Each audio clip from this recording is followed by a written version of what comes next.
সরাসরি ভারতের লোকদের সরাসরি অংশগ্রহণে এখানে গণহত্যা সংঘটিত হয়েছে। এই প্রত্যেকটা ঘটনা বিশ্লেষণ করে যারা যারা জড়িত সবাইকে বিচারাতে নিয়ে আসতে হবে। প্রিয় ভাইয়েরা, সাপলার ক্ষত এখনো শুকায় নাই।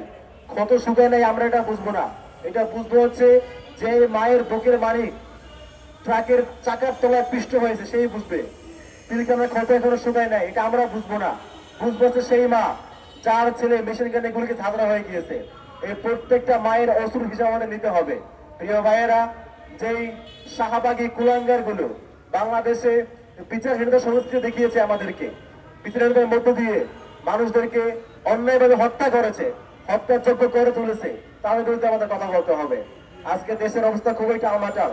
সামনে নির্বাচন, খালেদা জিয়ার এই অবস্থা, এবং হচ্ছে বিভিন্ন এমবেসি লবিং এর মাধ্যমে যে রিফর্ম আওয়ামী লীগ আমরা শুনতে পাচ্ছি যে কিছু কিছু কুলাঙ্গার, যেমন হচ্ছে এই যে সোহেল তাসলাম, এই সমস্ত অপদার্থ এদের ঘাড়ে পা রেখে যে খুনি আওয়ামী লীগকে নতুন করে ফেরানোর চক্রান্ত হচ্ছে, যে এই পুরনো বোতলে নতুন মদ, এই যে আমাদের খাওয়ানোর চেষ্টা করা হচ্ছে রিফর্ম আওয়ামী লীগ, এই প্রত্যেকটা বিষয়ে আমাদের সচেতন হতে হবে।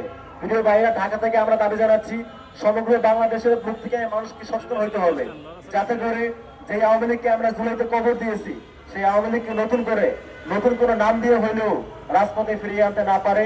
আমরা আজকে এই সমাবেশ থেকে এই সমস্ত প্রত্যেকটা ইনসিডেন্টের বিচার দাবি করছি। শাহবাগী কুলাঙ্গার মুজিববাদী তাদের সম্পর্কে আমাদের ভাইরা বলে গিয়েছেন, যারা 75 বলে গেছেন তারা তো স্পষ্ট দেখেছেন। সবগুলো বিষয়ে আপনারা সবাই জানেন, সবাই বুঝেন, কিন্তু দায়িত্বশীল জায়গা থেকে পজিটিভ রেসপন্স পাওয়া যাচ্ছে না। সেই রেসপন্সটুকু আমরা আশা করছি নির্বাচনের আগেই খনি আওয়ামী লীগকে একটি দল হিসেবে বিচার আওতায় নিয়ে আসতে হবে।